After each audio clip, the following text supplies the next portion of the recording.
So there is always a bit lag. We are waiting for a few people to join because we start at 7:30. So normally we should already be live, but we are waiting the official moment.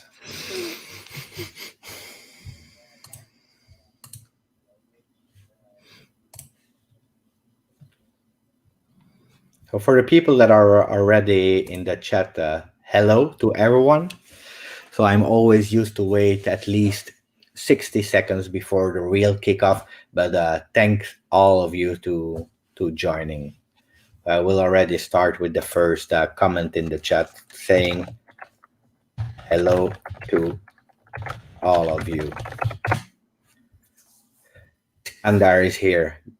I'm really happy, Iskandar, because you were one of the first to ask a question for Roman. And then we have Muslim. Actually, thank you, Muslim. I have to say thank you to you. Let me highlight the hello of Muslim. Why? Because I was relaxing after the video of today. So if you didn't see the video, go, because I did a Juve actuality today. But Muslim came with a nice comment on Twitter. He said, when is your next live? And first I was thinking to do it, I don't know, in a few days. And then I thought, no, let's do it for Muslim. Let's contact my friend Roman and program a live, actually. So thank you. Thanks to you, Muslim.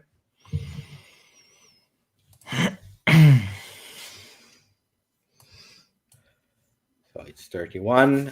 At 32 o'clock, we start with the live. We have Iskandar, Muslim. Let's see if other people are joining. It's a special hour, also 7:30, because normally I'm used to do it really later in the evening. 23. We are working with a lot, or we are actually on the channel with a lot of different time zones. People from America, from Canada, from all over the world. So it's always tricky to find a real time zone, but I think we are ready to start. So, Juventini of the world, ciao. I'm Giuseppe. I'm really happy to find you back on the channel. Thanks to all of you to joining from the first second. Really happy for that. The last time we did a video with Martina from Juve Designer. I really want to thank her again for joining, being the first guest. But today we have a new guest. We have Roman from JuveTherapy. Hello, guys. Hello, Roman.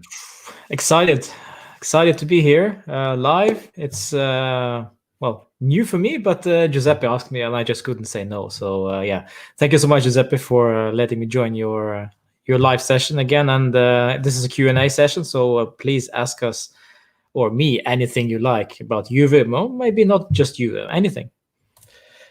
Before I give you even more the chance to present yourself, I wanted to introduce you, Roman, by saying that. And actually, no, I will ask the first question. How do you want me to call you? JuveTherapy or Roman? Nah, go ahead, call me Roman. That's fine. Roman, that's fine. So, Roman, for the people that are watching, I met Roman actually thanks to YouTube before knowing him, because he has a channel.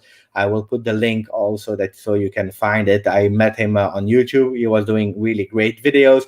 And then I started to have actually more contact via Twitter with him.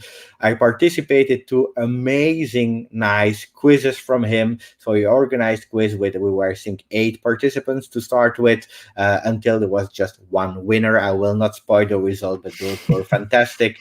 And then Roman also participated to my millionaire quizzes. So that's actually how the relationship started, except of our Skype meetings on Saturday. So I'm really happy to have you on the channel. So Roman, I have a few questions for you, and for the people that are watching. Before starting, I will say hello to the people that are there. We have Iskandar, we have Muslim, we have Sufyan, we have Mohammed. Hello, Mohammed. Really happy that you were able to join. And we have Michael. Michael, I will say it in Dutch. Welkom op de channel. Ik ben heel blij dat je erbij bent. So I try to speak Dutch also with Michael, who comes from the Netherlands. So I have three actually topics. We have the first one where it's really a Q&A with Roman about who he is, how he started to be a Juve guy. We have some questions for him. Then we go to the second topics. It's like the last time, 10 questions without explanation. Is you choose one or the other. And in the third part of the video, we really speak about the Juve actuality plus integrated the question that you asked on Twitter or that you are asking on the chat. So without waiting, let's start. Roman, Yes, sir. First question: where are you from, and where do you live? Well, that's a very good question. Precisely asked. Originally, I am from Russia. I was born in Russia, stayed there until I was 14, and then we moved to Norway. So I've been here ever since. Yeah, so I live on the west coast of Norway, and it's nice. It's nice. Since how long do you live in Norway? Now it's about soon 21 years in Okay, Norway. okay, that's a long time. Yeah. Roman, I will immediately shoot without waiting. Why Sure. Juve? Because coming Wow. from Russia, going to Norway, you have so many teams. You have Rosenborg or you have Spartak Moscow. You have so many teams. Why Juve? Well, Spartak Moscow was actually my favorite team back in Moscow, so that's a good shout. Well, it was when I was back in 6 or 7 years old, and I was with my grandmother visiting her in Ukraine, and by that time they were showing the game against Milan, so Juve Milan, and it was a black and white screen, so no color. And for me, it was much easier to see the Juve players, well, rather than the Milan players. Milan players looked like they were wearing black, but Juve players, they had this cool white and black shirts. So I started to take notice of that, and this looks like fun. And then I saw one striker during that game that had like a ponytail. I think I know who you are talking about. Yeah, and then I saw him again in the World Cup for '94, and then it was just, did he actually play for Juve? Wow, he did. So that's where it started. So it's from Robbie Baggio, and it's just evolved from there. And right now I barely can't think anything but Juve every single day. So yeah, it's been a very slow start from the age of 7 until today. That's a long time. I am not saying that you're older, Roman, but that's a long time. If you started watching Robbie Baggio, that means that you have already a bit of history of Juventus. Before going to the next question, I see that you have a lot of Russian fans in the chat. We have people that even wrote something in Russian. Yes. I cannot read it. I don't know if you are able to read it. Yeah, it's Muslim. Здравствуйте, Roman. He says hi, Roman, in Russia. That's good. Well, we are learning a lot on the channel. Really happy about that. And then we have Iskandar who wants to visit Russia and Norway. Sufyan is saying that he loves the classic music of the country. It's beautiful. Yeah. So I love it. I love when people participate and shoot the questions. You talked about Robbie Baggio, but my other question, and maybe you will tell me the same answer, and then we understand it. Maybe you will change answer. But who's your favorite Juve player all time? It's gotta be Robbie. It's gotta be, yeah. At the moment on the channel, we have Martina who said Alessandro Del Piero. I expect also in the future to have a lot of people saying Alessandro Del Piero. So I'm really happy that you went for Robbie Baggio because that changed a bit. You already explained why. So thank you, Roman.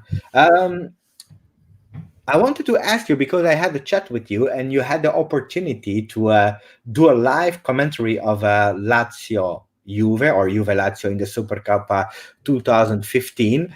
I was really curious to understand from someone who did a real live commentary, how does it feel because you support Juve and you were able to be the commentary. How was it?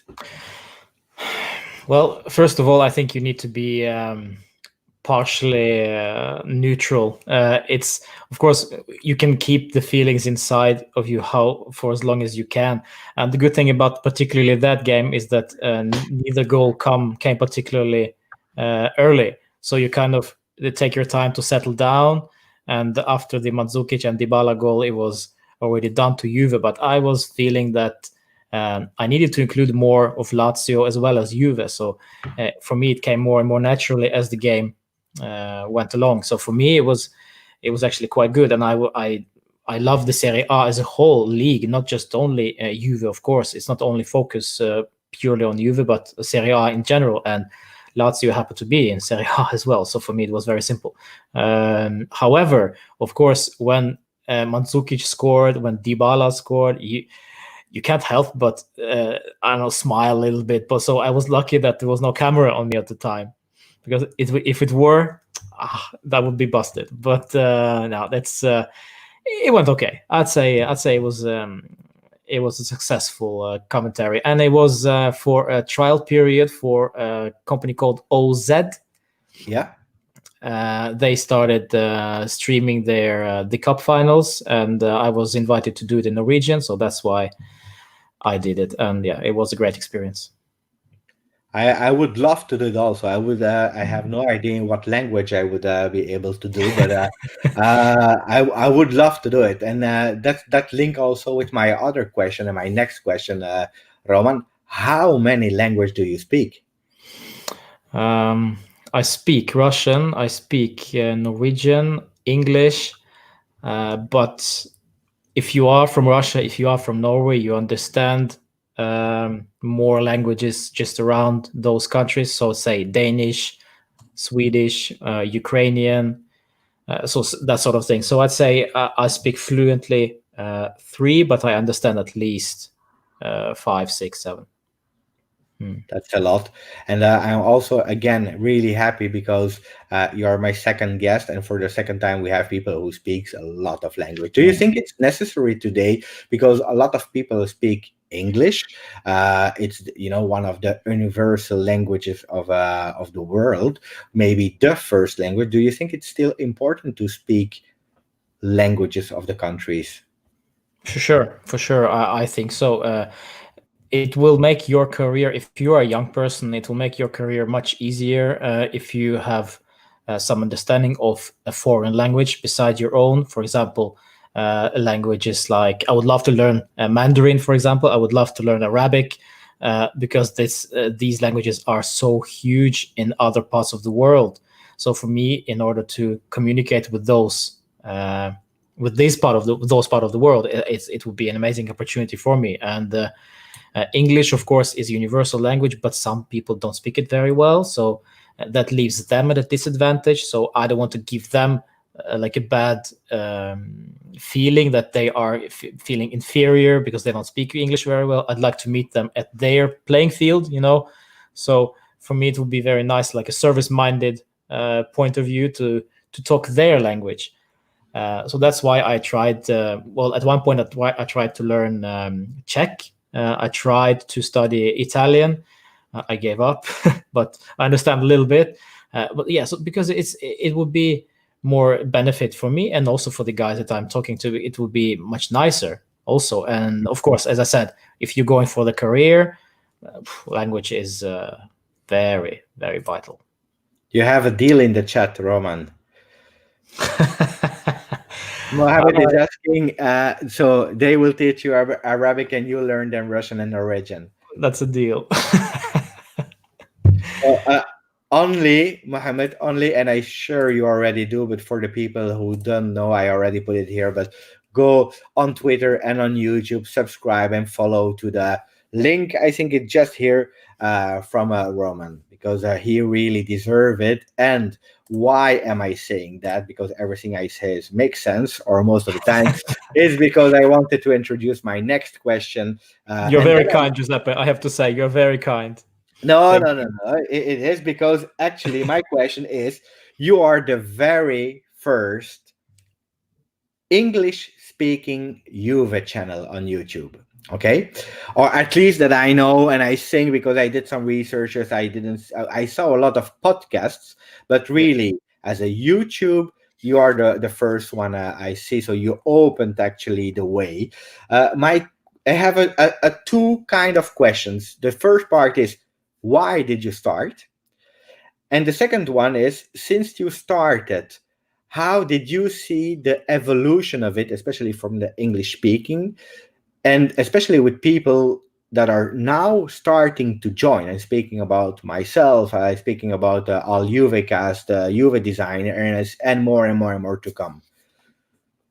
Well, firstly, the reason I started was probably because I needed a place to fume. That's where it started, because here in Norway we are, unfortunately, I say unfortunately, we are dominated by the English Premier League interests. So there are very few people out there that are interested in Juve, particularly in in Serie A. Basically, we have fans for Serie A, no, for sure we do, but not at the same level as Premier League, and that's why also we have so little coverage for Serie A here in Norway. So for me, it was very vital to discuss, to talk, to uh, to air my thoughts, and it would be amongst the guys that I know in the sofa, in the couch, just talking about it. But here I have none, so that's why the YouTube was a great solution for me. And the first thing started when we lost the Supercoppa against Lazio. That was my first video on my YouTube channel. I sat right here. I remember it very well. I was back from work in the suit. I was fuming. I was so angry, and I just had to vent it. And yeah, that's where it started. And ever since it started up until today, there has been an evolution. It has been so many sorts of different things I did. Everything from FIFA streaming to the Juventus quiz that you mentioned earlier, and also the post-match reviews, so to speak. So now I'm kind of doing the as it happened videos, which are based on my reactions as the game progresses. So you see me actually reacting to whatever happens on the pitch live. That's pretty exciting for me, and it also falls very naturally to me. It's not like I am creating anything that is not natural for me. This is just my usual reaction straight away as it happens. And as I can see right now, I started a new episode series, My Best 11. I invite some guests all over the world to my channel, and they give me their best lineup, whatever the criteria. It might be the best 11 ever, it might be the worst 11 ever. So yeah, it could be anything. So it's very fun. We did already an episode with one guest yesterday. I will not say who it is. It will be up and running tomorrow. So be sure to check that out. So yeah, and of course I have to say, Giuseppe, you and Alberto from All Juvecast, and Martina from Juve Designer, you're all also big part of that community that we are talking about, to grow each other rather than grow separately as a community. So for me, it's very important to be a part of it, and I thank you very much for this, because yeah, it's so important to me, not only professionally as a Juve fan, but also personally, just to be socializing with everybody, especially now during this Corona crisis. Absolutely.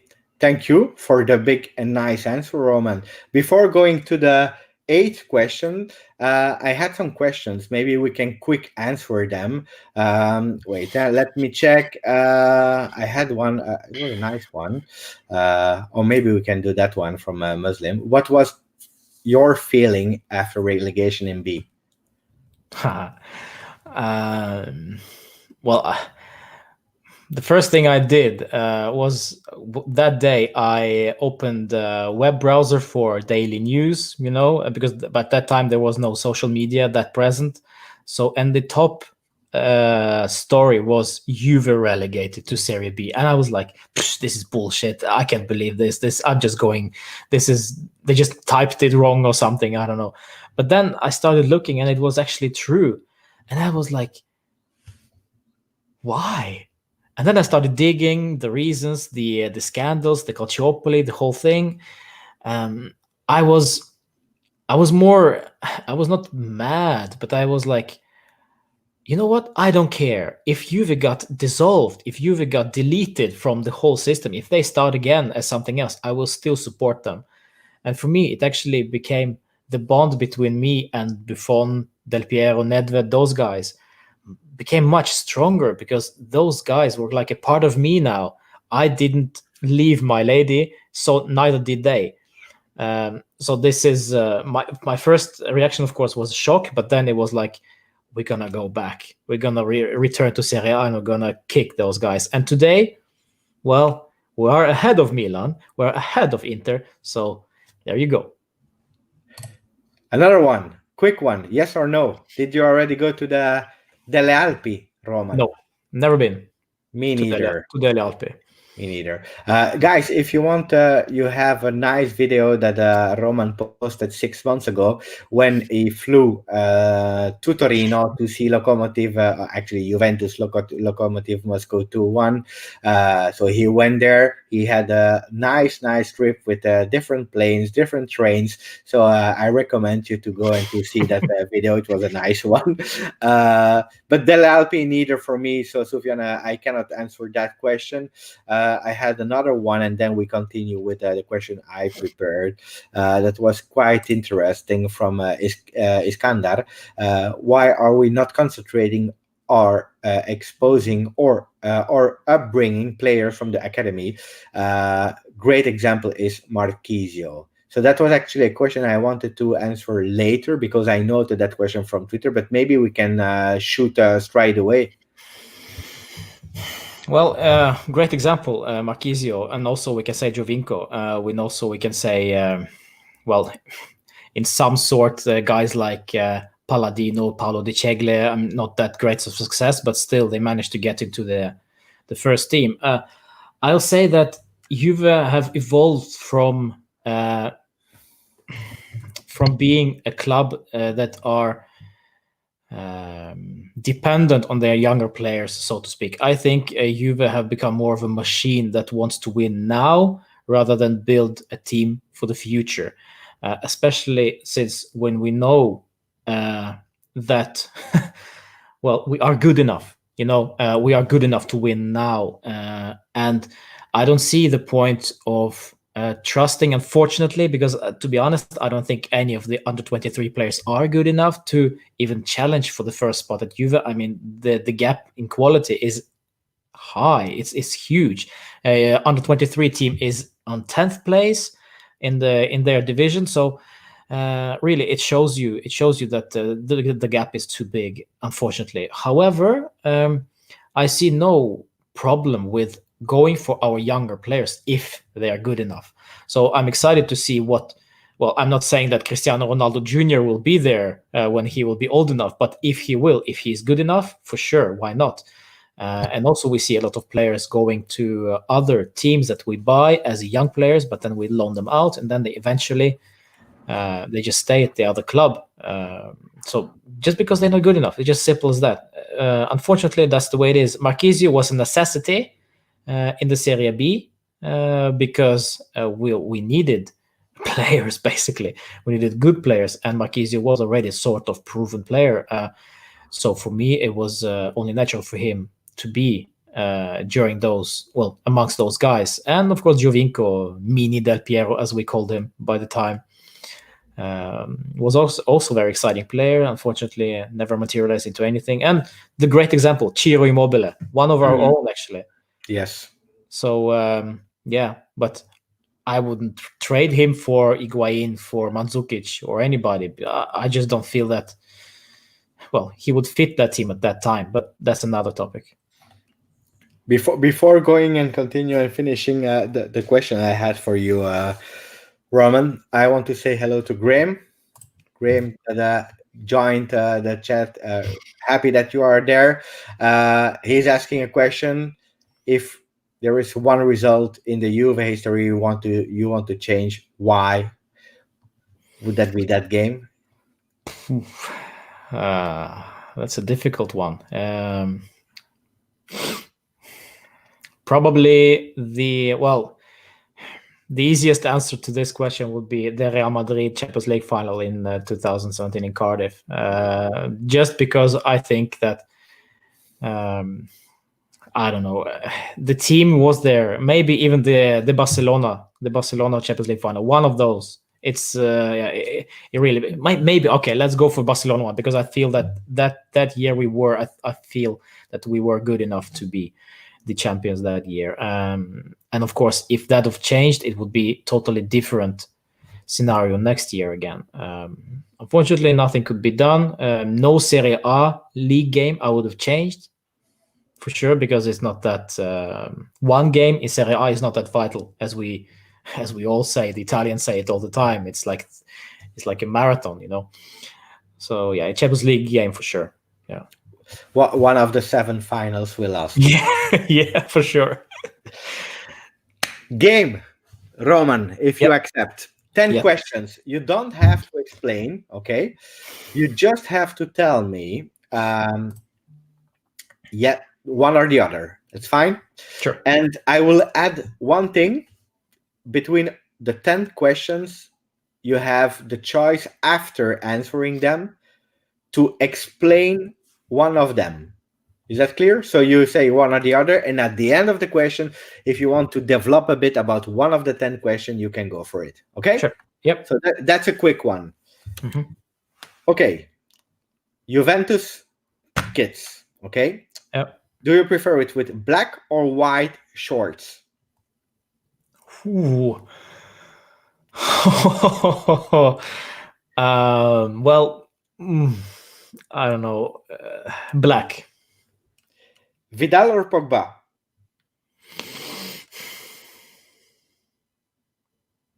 Vidal. The new logo of Juventus, you prefer it like now with the word Juventus above or without Juventus word above? Doesn't matter, but I say without. Zidane or Platini? Oh. As a player. As a well, okay. You don't forget you have the chance after the question to come back and develop one. Zidane. Coffee or tea? Tea. YouTube or Twitter? YouTube. Sarri or Ranieri? Sarri. Rome or Milan as a city? Roma or Milan? Rome. CR7 or Messi? CR7 for sure.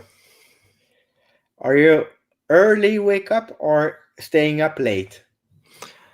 Whew. Since I have a kid, waking up early.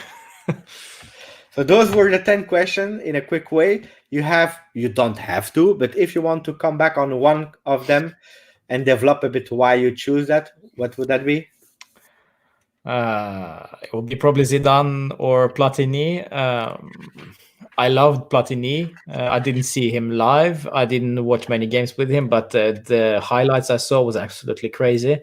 Zidane was a great player, absolutely beautiful, majestic player, and looks like he has the hang of the coaching side as well. I still think that it's a bit premature to call him one of the greats, even though he won Champions League titles back to back. I still think it was more dependent on Cristiano rather than Zizou. But we'll see how it goes. But yeah, Zidane for me over Platini. So now that we did that little small game, we will go now to the core of the live. It's Juventus. Okay, we will go through some Juventus questions that I prepared to have your opinion about it. But most important, because I saw some question, we'll go again in the chat and answering Mohamed his question. It's a nice one actually. Do you think Juve should push for an Euroleague or leave it in Serie A to grow more? Personally, without doing any much of research regarding this Euroleague and what it would benefit Juve and so on, for commercial side, I think it would benefit Juve. But I think in order to keep that nostalgic Serie A feeling, so to speak. I'd like us to keep it the way it is with Serie A. I mean, it's so nice for me to see the local teams like Benevento, for example, like say when Novara was in the Serie A, they played against Juve. It's so cool. Just simple as that. It's so nice, and also great opportunity for Novara, let's say Novara, to test themselves against Juve.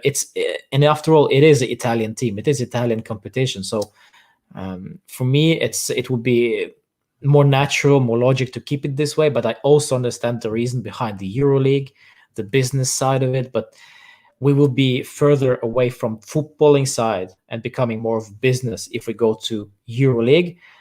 Unfortunately, it looks like way that we're going to go this way down this road, but I'd really like to keep the Serie A just for the fun of it. It's more fun with Serie A. I mean, how many times can we face Real Madrid during the season?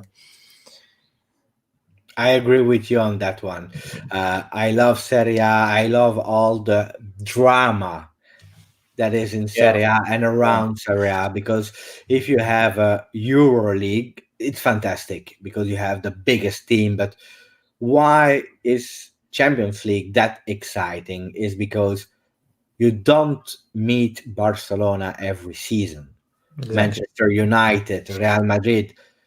The last time, unfortunately, we saw them a bit too much, but normally you don't see them every season. And that's actually the fun thing. From the moment you create a EuroLeague, even if I'm not totally against it, because I see also the benefits of it, but the exceptionality of it will become common. And then you start a bit losing things. I had an intro question about the Juve actuality, and actually, Iskandar is asking a bit the same. He's asking, guys, do you think with the squad we have now we can win the UCL, the Champions League? So my question was to start actually, because we will restart normally on the 28th. We will know if and when we will restart Serie A. And I think we can combine both questions, Serie A restart, and also the question of Iskandar about do we have the squad to win the Champions League. So my question is, how do you think we will restart? Because we are talking so much about 2021 yet with Arthur, with Jordi Alba, with all the players linked to Juventus, but we have to finish that one first. And don't forget, we are losing 1-0 versus Lyon. So we are not even qualified yet. So how do you think, Roman, for you, the team is mentally or physically ready now? Well, this is a unique situation because right now it looks like it's off season almost. We are restarting with guys that are, well, most of them look like to be in shape, look like to be ready to play, but still, I think they are a bit rusty. Competitiveness is not there anymore, so you need to build that up. You need to build up the mentality again. So this will be interesting to see what the guys will do once the whole thing restarts. For our play, of the way we played lately, just before the virus hit us, I say we've been not good enough, to say the least. I say we've been better and better during the last two games, maybe. The game against Inter was, ironically enough, maybe one of the best. And then we struggled against minor teams. We won almost every single game with 2-1, barely. We struggled against Milan in the Coppa Italia, barely scraped a draw. And again, lost, as you said, against Lyon. So it's this team is a huge work in progress still. And you could see it also the way Sarri has been rotating his team, especially in the midfield. That's because I just don't think he can find the right trio. Maybe we see it now. Maybe it will be Bentancur, Ramsey, and Matuidi. Maybe, but we don't know because now Khedira is apparently back and he's the golden boy of every single coach for some reason. And granted, I will give them the benefit of the doubt if they believe it. fine. But if he screws up, yeah, it will be no mercy from me. But yeah, we'll see what happens. I mean, it's really early to say right now. Yeah, one factor that really scares me a lot is Rabiot. We are talking about him that he can just have been one season with us, and he's already starting negotiation. Pjanic is linked to Barcelona, PSG, to all those clubs. You know, it's quite difficult to have them mentally ready. So that's one of my biggest scares. And I think, and I totally agree with you. For me, we have two options for me. Or we go with Bentancur, Matuidi on the left, and Ramsey on the right, and that's how we start. Or maybe Sarri will do a 4-4-2 with using only two midfielders. That's something I have in mind, to have Quadrado on the right with Danilo, Alexandro, and Douglas Costa, seeing how Douglas Costa will come back.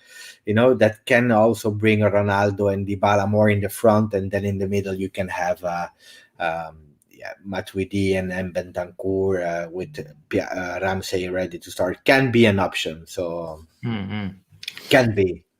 So that was the first question.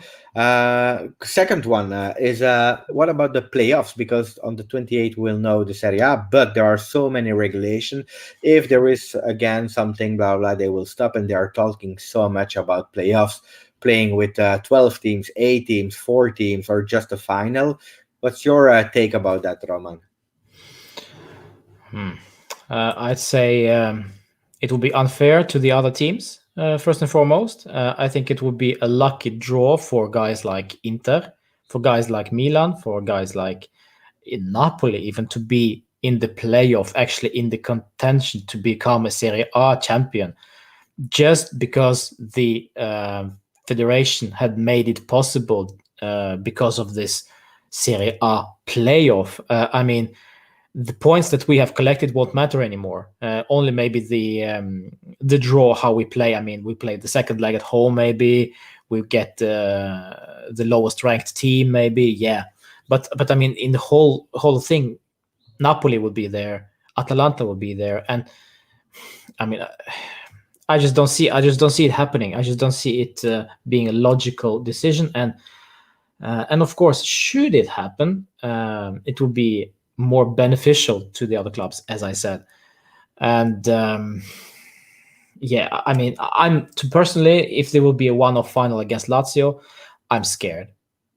I'm very scared of Lazio. It may be the only team in the recent years, well, apart from maybe Napoli peaking under Sarri, this team can beat us. They already did it twice.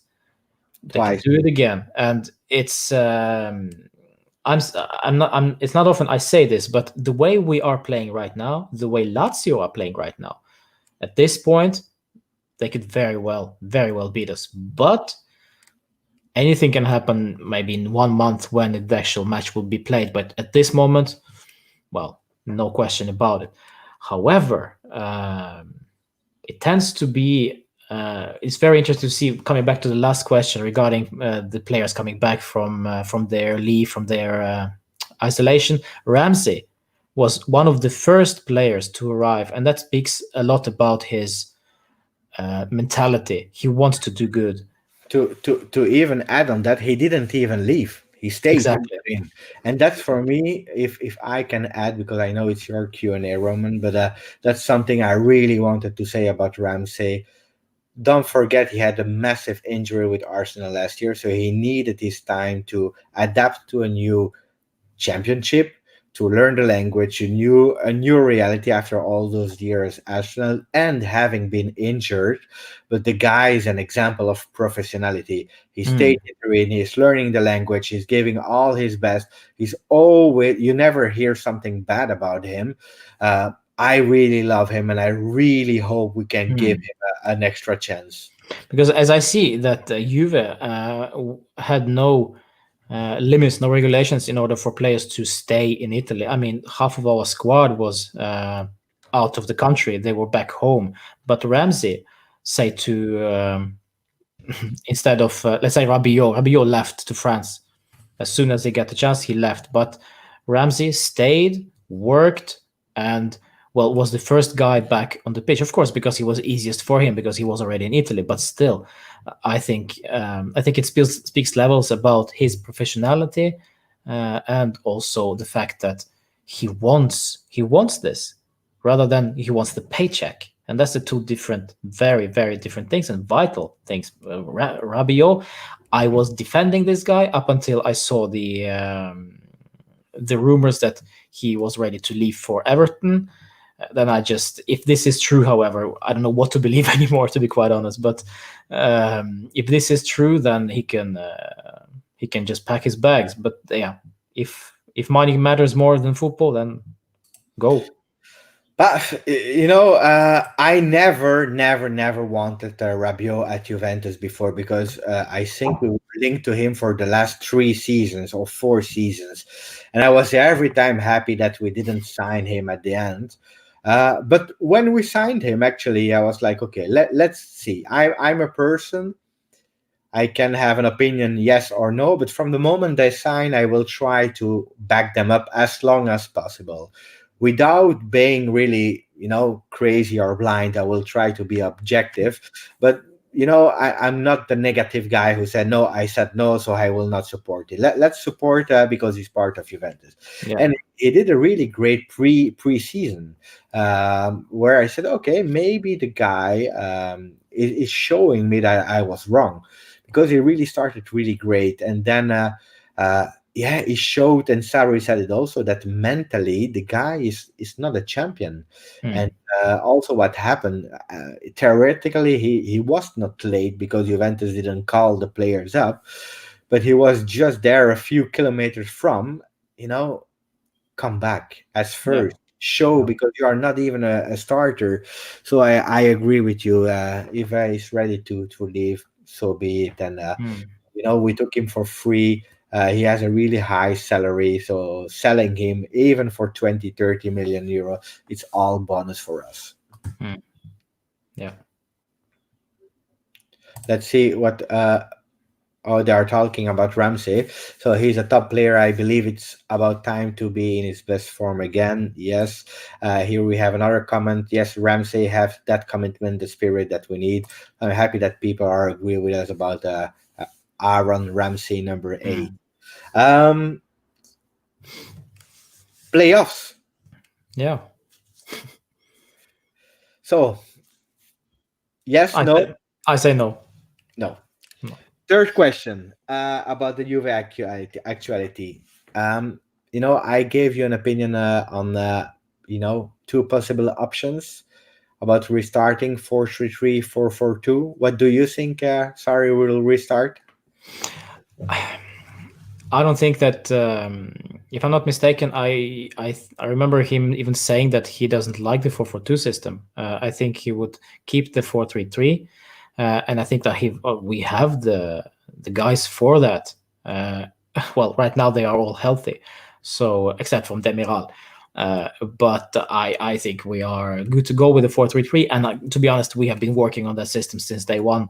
So why change it now suddenly? The main factor is, of course, that weird decision of playing the zonal marking. That pisses me off. But it's Sarri's system. Way to go. We have been conceding goals way more often than previously. But also we apparently have created more since last season. So yeah, I don't know. It's 4-3-3 for me, and that's it.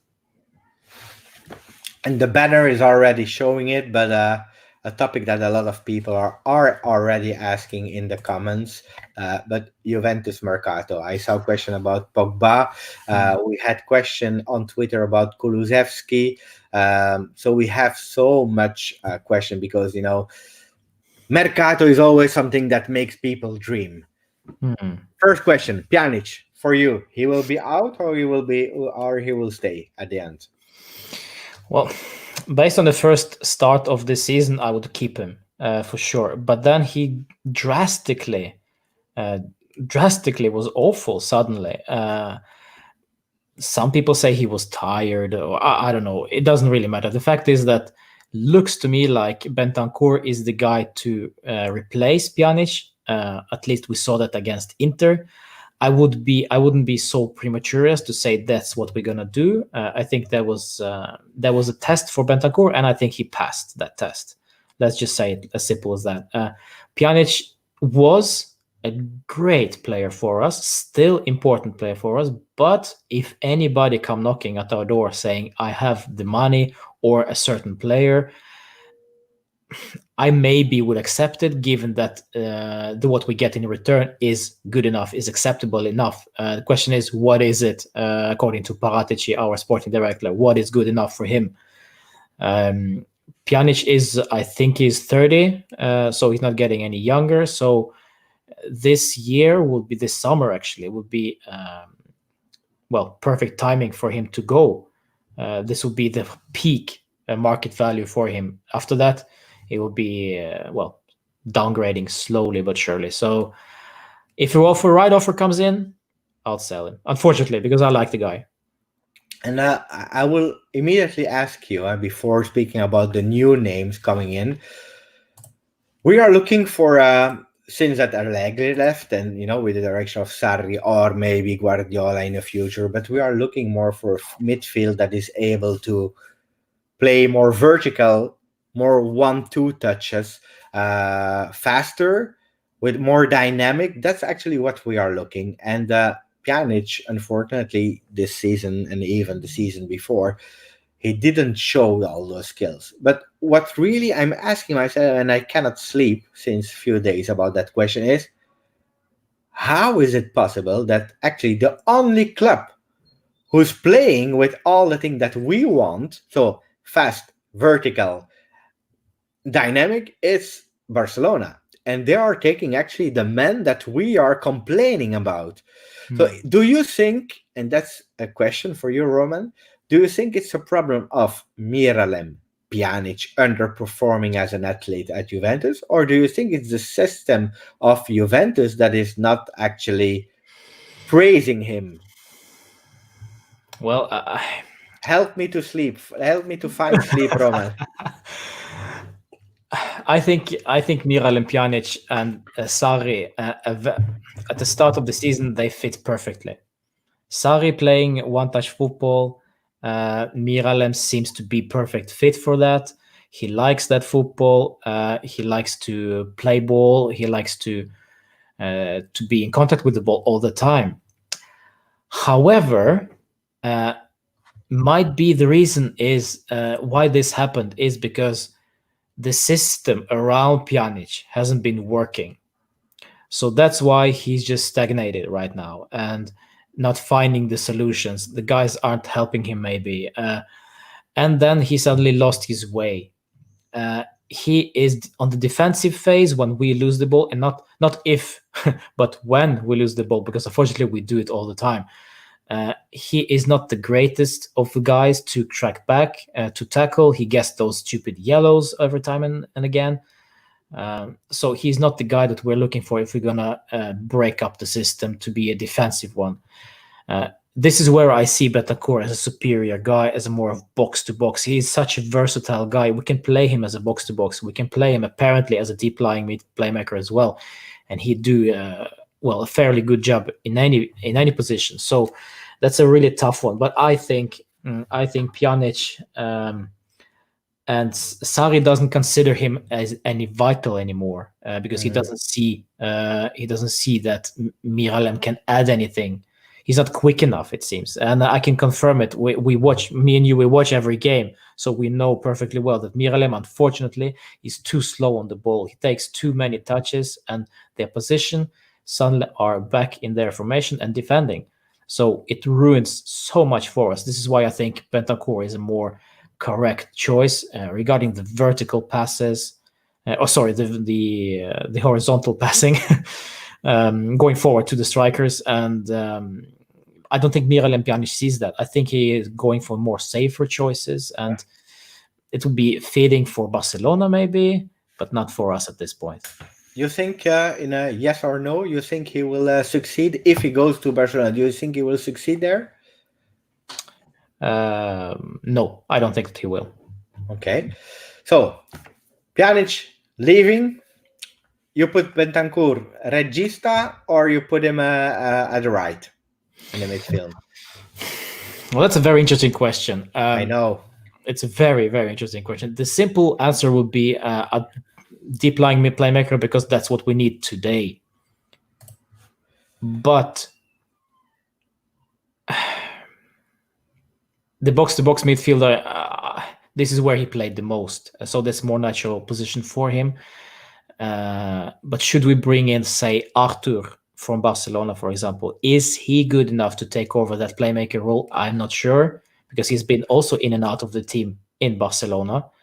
And I'm not sure if we need to buy or get a player from a rival team in Europe who can start the game for them, who can't dominate for them. Why do we suddenly need that guy? So for me, Bentancur will be the easiest choice, will be a playmaker if he continues to evolve to impress in that position. I put a comment on what you're saying about Arthur, so pay attention, Roman. So I said, Who said it? I said it. I'm writing it. I'm saying, don't touch Arthur. He's my boy. Why am I saying that? Because my dream midfield of next season, and it will happen. It's Bentancur as a regista. I saw him versus Udinese live, and also he played versus Genoa, I believe. So I saw him twice at the stadium. He was so amazing. I fell in love with Bentancur on that specific position. Also because the guy is missing goals. As a right or left midfielder, he needs to give also that offensive and defensive thing that he's maybe a bit lacking today. While he's big, he has physical quality, he can tackle, maybe too much because he received 1 yellow per game. He needs to be a bit more mature on that, but I really see him taking over that role and giving that another interpretation with Arthur on the right, who's playing really that sorry play, quick, fast, technical. He's also able to score, although he doesn't score that much. And then my dream, and I will show you who is my dream on the left. It's Mr. Pogba again. I really want him on the left. So that's my dream, complete midfield. Not only about names, because otherwise I will say Kevin De Bruyne. I think Sufjan also called for De Bruyne. That will be the dream. But I think personally, De Bruyne is impossible. Just before asking you a bit more question, Roman, I want to say, before Muslim, I want to say hello to Ivan. Ciao, Ivan. Really happy that you were able to join. And then we speak about Pogba. Muslim is saying, well, Pogba is expensive too. It's actually about my comment about De Bruyne. I believe, and if you heard about the last rumors, they are starting negotiation to put the Rabiot package to Manchester United, probably with another player or money to have Pogba. What's your opinion, Roman, about Pogba? Do you want him? Do you want the famous hashtag that I try to put everywhere, the Pogba again? Yes or no? No. Oh, what do you mean no? I did a video about this a couple of months ago. You can check it on my YouTube channel. I talked about Pogba potentially coming back to Juve. Well, most of it you can check that out video for yourself. But in short, it's hard for me to see him do great after that period of time that he did in Manchester. I'm not sure that he can carry.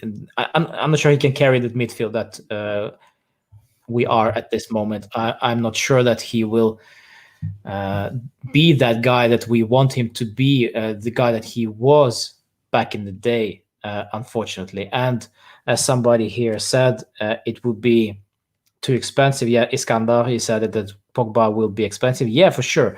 But everything changes now, for the money factor, there will be no money involved. Maybe there will be player exchange, and who do we get rid of in order to get Pogba back? Okay, it may be Rabiot, fine. If it's Douglas Costa, maybe okay, but Ramsey I would keep. But let's say he's coming. I mean, should De Bruyne, should Suarez come, the worst thing I ever imagined. Should Luis Suarez come to Juve, I will support the guy. Should Sergio Ramos come, I will support the guy, no matter what. Pogba is nowhere near that level, of course. He was a Juve player for sure, but I wouldn't. I would support him, yes, but would I want him? No, because I don't think he would do any good. De Bruyne for me, yes, for sure, much better solution.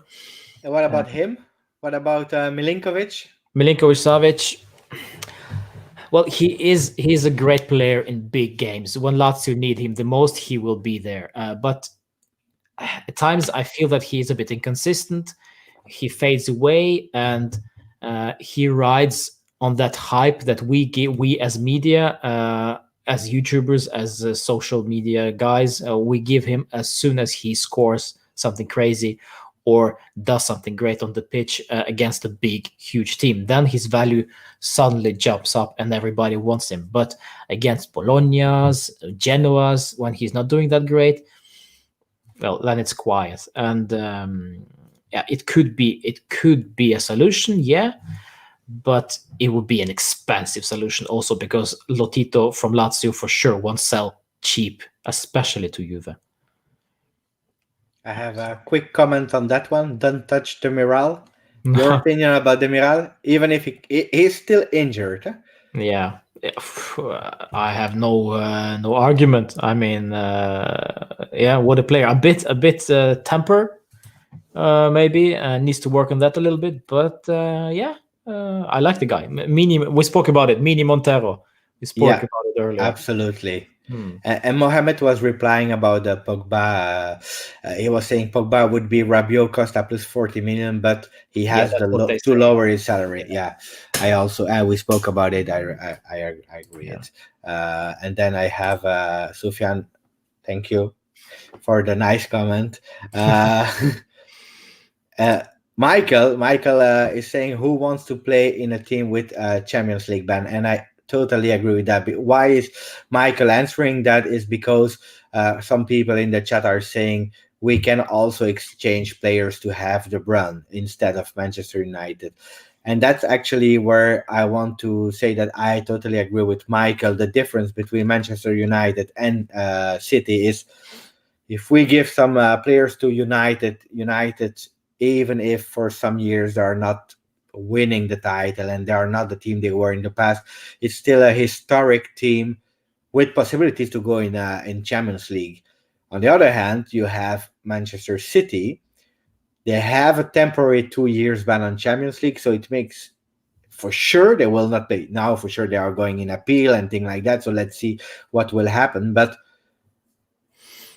a team as Juventus, what player will go to City knowing that for 2 years they will probably lose all the players because players will not, players like Gabriel Jesus, De Bruyne, and so on will not stay there forever. So that's a bit the difficult or the difference between United and City. Why I don't believe that we can give a lot of players to City. I don't know if you agree. I'm not sure if it matters for some players to play in the Champions League anymore. Unfortunately, I think some of the players just want the salary, and Manchester City unfortunately can afford that. They can throw away money, throw money at the player just to keep them for 2 years, and then have a Champions League final ready team when they are back. So. Unfortunately, that's the way it is. That's why Graziano Pelle went to China to earn his big bucks. He doesn't care about the career. He just wants to make bucks. And to be honest, I can't blame the guy. I mean, if you are 35 and you're on the verge of retiring, you have gazillion of dollars in on your bank account, and of course you're settled for life. Your family is settled for life. So that's also an argument worth discussing. If for purely sporting issue, well, yeah, maybe we can agree who can go to Manchester City and knowing that they won't be allowed to play Champions League. But they already played Juventus, so we're not gonna win Champions League anyway. So, no, I'm joking. I'm joking. We lost 7-9. That's a lot. I don't That's want to go absolutely a 8. lot. Oh, I'm saying it here. Here I have a Juventus tattoo here. This spot is free. I'm waiting for a Champions League. So as soon as the Champions League comes, but probably it will remain empty forever. Let's see. I Let's hope see. not. I hope not, my friend. But Michael's no Muslim is actually saying the same thing as you. Money will make them agree about Manchester City. I had also another question for you. If you can buy from next season, whatever role, whatever happened, one Italian player and one non-Italian player to join Juventus, who would that be? Oh, well, I made a controversial point back in the day that I don't think any Italian player is good enough for Juve today, and somewhat I still feel that I don't think any player out there, Italian player, is good enough for this Juve team, including Zaniolo, including Tonali, including Verratti. However, if I absolutely have to pick one, I'd go with Tonali. If I absolutely have to do it, but yeah, why? The question is also why am I not so fond of today's Italians? Because nobody. I mean, let's take Zaniolo, ACL injury. Of course, we don't know how good he is when he comes back. Also inconsistent, promising guy for sure, but too inconsistent for now. And can he afford to take that step to Juve? Because Juve is totally another academy, another school. So he needs to. The hype would be crazy around this guy. Tonali the same. He's playing for Brescia. Brescia, bottom of the league.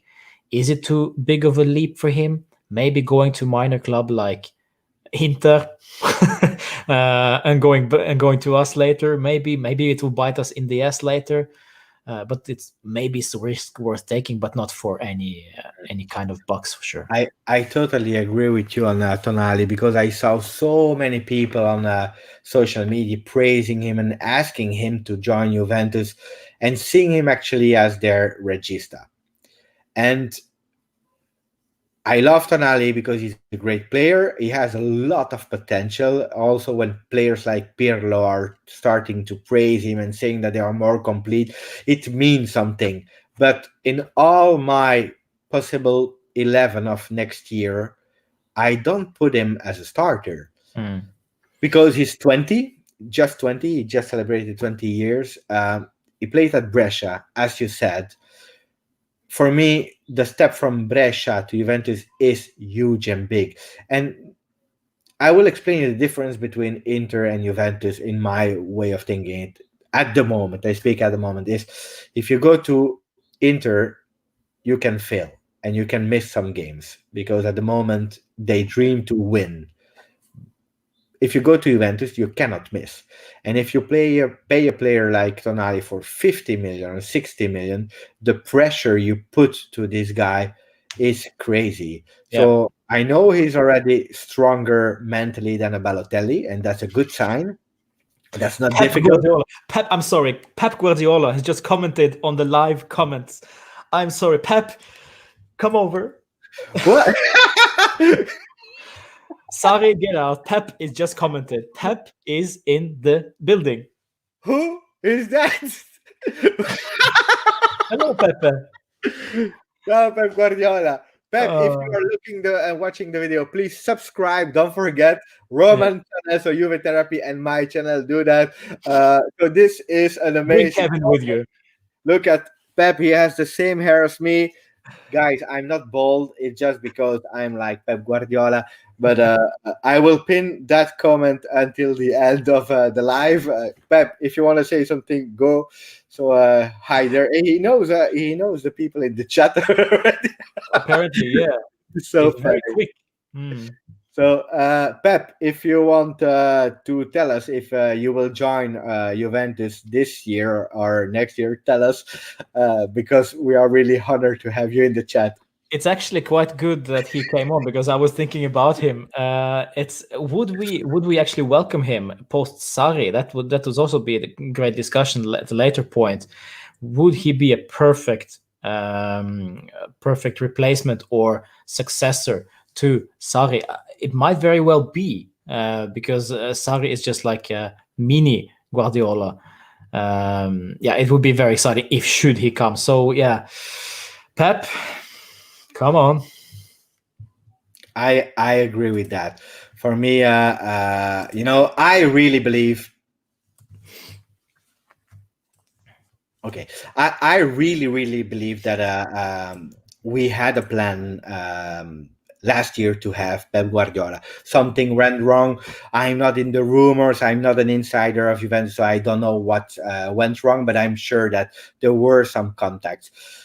Sarri is, in a way, okay. I'm still laughing because this is so funny, but actually, Sarri is the anti-Pep. Pep will arrive, if not this year, next year, and I will be so actually happy to join to have him, but more for the name and the brand because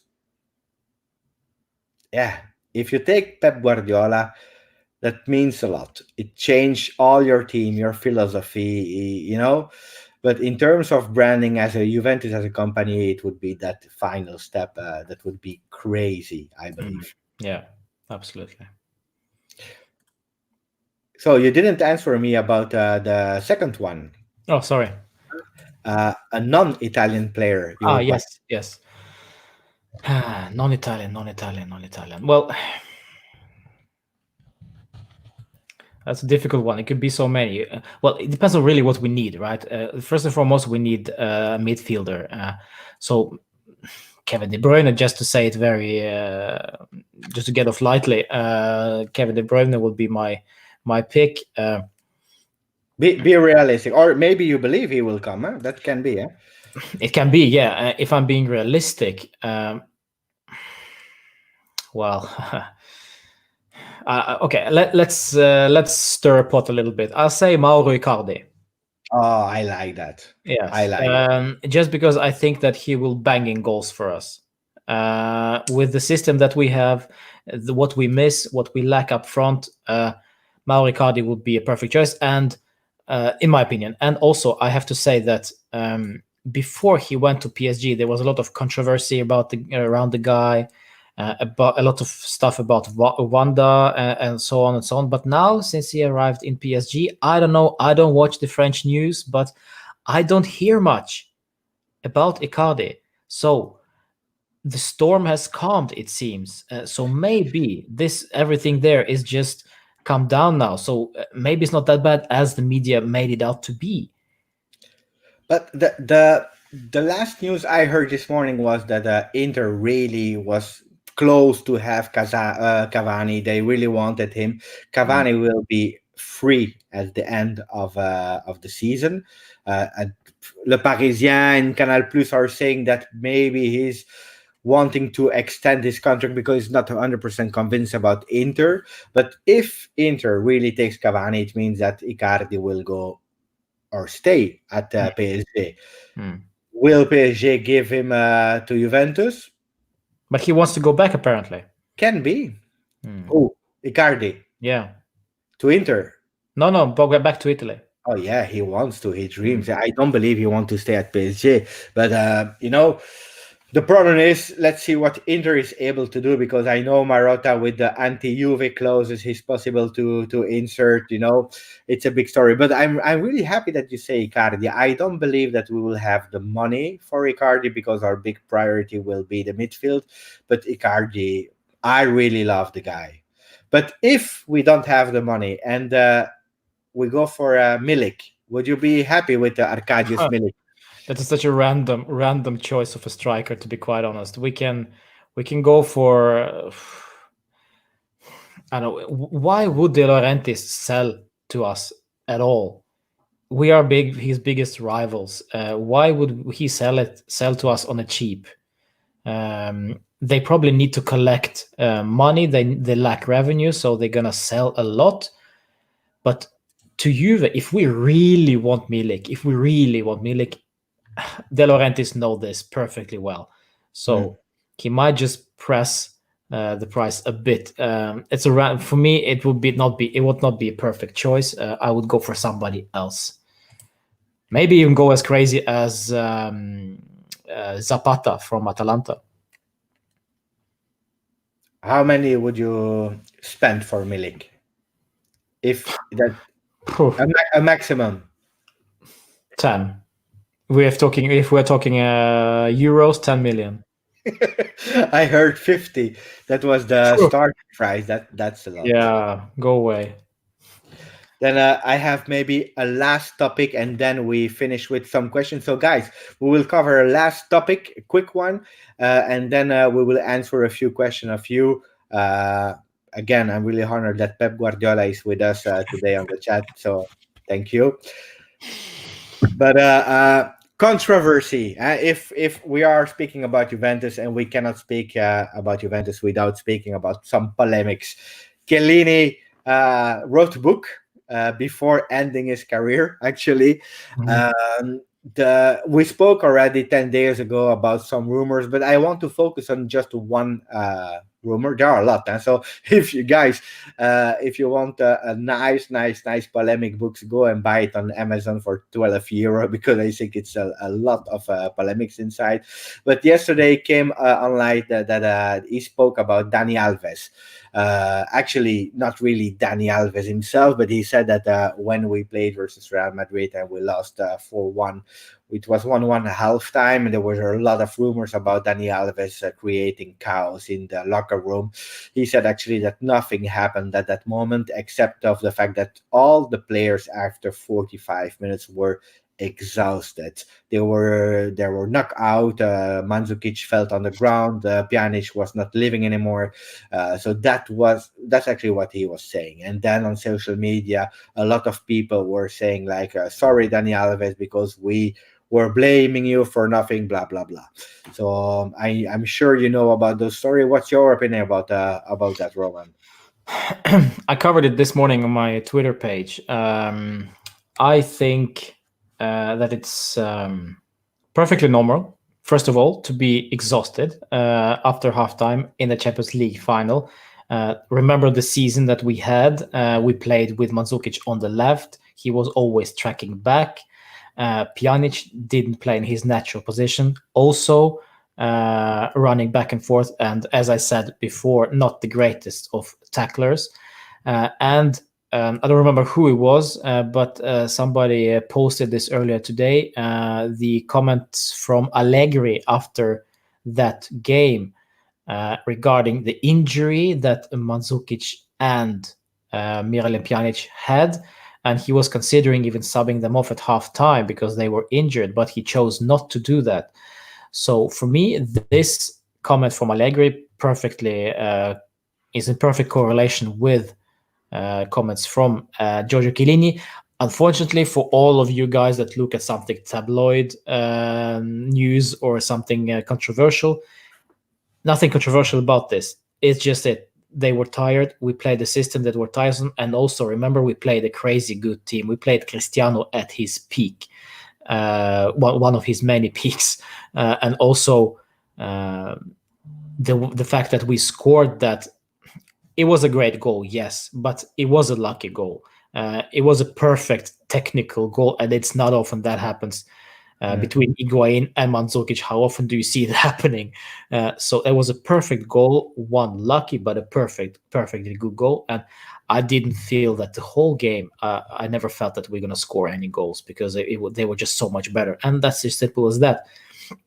Dani Alves looks to me like to be like a scapegoat, a bit more open-minded guy. The way that he left and then he spoke bad about Allegri to play the way we played, and everybody bashed Dani Alves. But then suddenly we realized in Allegri's last season, I mean, we played so bad. We played awful football. No technique, no fluidity going forward. So Dani Alves was right in the end. So maybe before bashing the guy, just take a deep breath and look at the bigger picture. Chiellini, in that point, when he wrote this book, when we read it, fair play to him. He didn't say that Bonucci was fighting with somebody. He didn't say that Dani Alves was screaming and shouting. He didn't say anything controversial. He told the truth, the way I feel that this is the truth, because it's more logical. Now that actually all the book has been spoiled, because I think the spoilers, we say spoilers not for we don't want to know spoilers for Games of Thrones like Casa de Papel and blah blah blah, but it looks like for books spoiler doesn't exist. We just spread them everywhere on the net. Now that you know all the spoilers, would you still buy the book? As long as it's in English, yeah. I would still buy the book, not because I really need to read it, but it's Book of Chiellini. Of course, I got to have it in my collection. I have a last question before going and see if the guys have questions for you, Roman, or for me. Go shoot. We have a really, really, really nice Twitter account I love, and it's actually someone who's living in the same country as you. It's Juve1897NO. I will write it later in the link. Yeah. But he was asking, because I It's know the guy with all the kids. It's a guy with all the kids on Twitter. You can find it easily. And he had a question for you, and it's about kids for sure. He was asking, what was your preferred home, away, and third jersey, Roman? My preferred home jersey, it is the one I own, because I think the question was regarding the things that I own. So, my preferred was the Juve home shirt from the 17-18 season, the one with the buttons, the one that you have actually. I think this is the away kit. This is the away, yeah. So the home shirt from that season, I believe. Let's try to let's see if I can find it actually on internet. But I don't think have it with me here, but yeah, that's. Let me check if I can find that one. That's a beauty, because it's so simple. It's just lines. This is yeah. Can you see the front? Yeah, that's the one. With that one with the batches and everything. Yeah. So that's the home. That's beauty. I agree with you. The away one. The away one would be from 99-2000. The dark blue. Let me check if I can find it easily. 99-2000. Is that one? No. That's not it. Or maybe it's from 2000-2001. Probably. Let me check. Sorry. It's a dark blue. It's a beauty.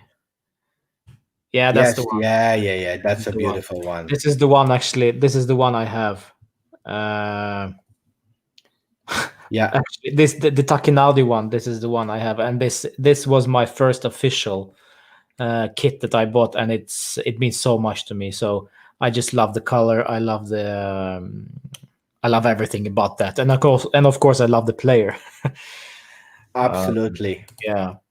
And the third one? The third one, that's a bit tough one, because I have I have this one. This is from this year. I think this is quite nice, actually. But my favorite, it's not the third kit per se, but this is a goalkeeper kit. I love that.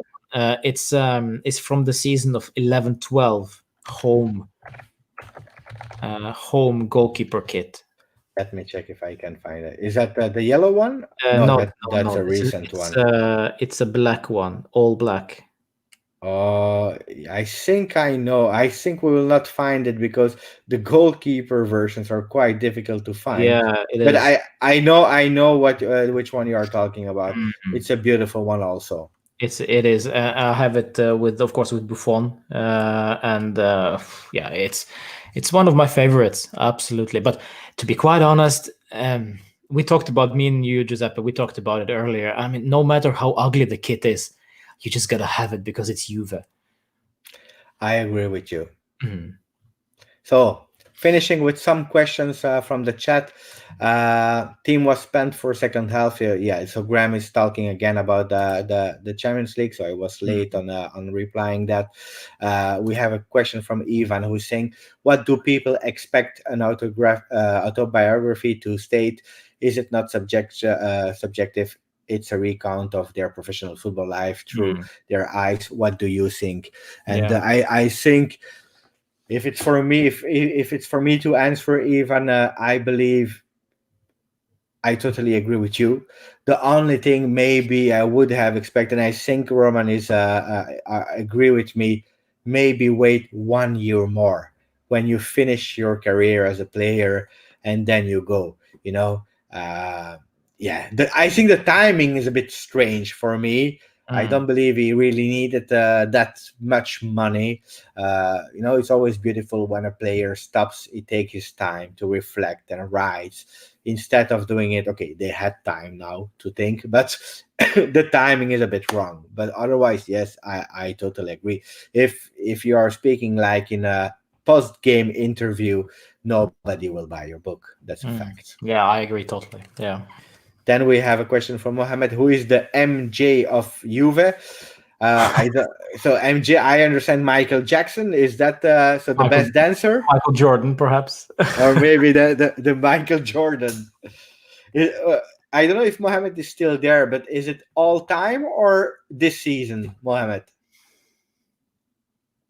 If probably the question might be that if we were to make a Netflix series, who Oh would it be yeah, about? Probably. yeah, And I would love to have one about Buffon. I would love yeah, to have one about Del Piero, the way they got relegated to Serie B, what happened, what was the feeling in the locker room, what was the feeling when Vieira went, when Zlatan left, when the big guys went, but those guys stayed. What it was like to be playing the last game against Atalanta for Del Piero. That would be his first feelings as a Juve player when he arrived. That would be exceptionally well. Unfortunately, I don't think that we have a footage of that. I don't think we have the same coverage as the Michael Jordan did during his The Last Dance Netflix yeah. series. And Buffon, I don't think speaks English or does, but not very well. So for me, it's would be rather Del Piero. There would be a more natural choice to give those huge interviews like MJ did on the Last Dance Netflix series. You know who I really wanted to see? It will be Antonio Conte in a few years. Not now, Yeah. not now. How on earth did he accept Inter? I understand the challenge and blah blah blah, but I really want to know in 10 years' time why he did it. Yeah. And a question for you, Roman, maybe because I try. I hate Inter. Okay, and let's be clear: if you love Juventus, you hate Inter. But That's true. I try to be even with that. I try to be objective. Okay, uh, do you think Inter is on the way to be back, or actually back? No, because their history is not as big as Juventus. But do you think they really can compete and become a dangerous top two rival? If you would ask me that question before the Corona crisis, I would say yes. Hmm. Right now, I don't know, because this crisis hit the world economy very hard, especially the Chinese economy. So, and we all know where the money to Inter comes from. It's from China. So, it will be very interesting to see how do they cope with that. And the way that we allowed it to happen, we as Juve, we created Merda. Today, we gave them Giuseppe Marotta, we gave them Antonio Conte basically because he was our guy. He was the Juventino. Now suddenly he just turned on us to be the professional. So I would love to see his opinion in about 10 years. Yeah. Yes, a perfect comment from Mohammed there. He betrayed his hometown with Bari also. So Yeah. it looks to me like he has no connections with heart, rather than he's just too professional, and that's just a stupid, easy argument from him. But it will be interesting to see what happens with Inter after this season. What we will do? Will Lautaro Martinez stay? Will Sensi stay? What do we do with the midfield? A lot of questions needs to be answered. Yeah. But somehow I feel that we are way ahead, especially if Pep would come. that would change things a great deal, because who can beat Pep if we give him the tools? I mean, he has the tools in Premier League, of course, and he won almost everything there except from the Champions League. So, yeah, I believe in Pep, and I feel that Antonio Conte is the guy who will max this team out in 2 seasons, and then they will just drop. So, yeah, it's to be continued. I finished with the last comment of Ivan, who was saying Pavel Nedved would be great as well. I totally Will agree be, with that. yeah. So, guys, wrapping up. Thank you. I will leave a few seconds the words to Roman. So, if you have a message for the people who are listening, what you are doing with future project, go for it. It's your time, Roman. Thank you so much for watching this. Thank you so much for following both Giuseppe and myself on Twitter, on YouTube. If not, subscribe, comment on our videos. It's well, it goes without saying, but it means so much to us as content creators, especially the small content creators as we are at this point. If we get the comments, if we get the shares, if we get the retweets, whatever it is, we spend too much time creating this, and not only for fame. It's not about it. It's just to spread the word about Juve, spread the word about the Juventus community, to share it, to include everybody. So for me, it's very important to be a part of that community. So I really appreciate. Thank you so much for your comments and for your followers. Yes, about my project right now, I'm just doing, as I said, the my best 11 series. I did the Juventus quiz. It was a great fun. I will be doing something new after my best 11 series are done. We will see, and then it will be hopefully back to the Serie A and the Champions League action with some crazy rants. Hopefully not that many, because we sure need to beat Lyon. So that would be an exciting post-match vlog I episode. can't wait. Yeah, and also it would be fun to do more of this stuff, discussing Juve, discussing Mercato, and just talking to your guys through Twitter, through YouTube. It's all fun, guys. So please join in, and Pep Guardiola, fino alla fine, and I totally agree. So I want to close with, first of all, a big thank you to you, Roman, because I asked you today and you were really flexible. And here we are. We had a strange hour, because normally I start at 11 p.m. my time. Now we start at 7:30.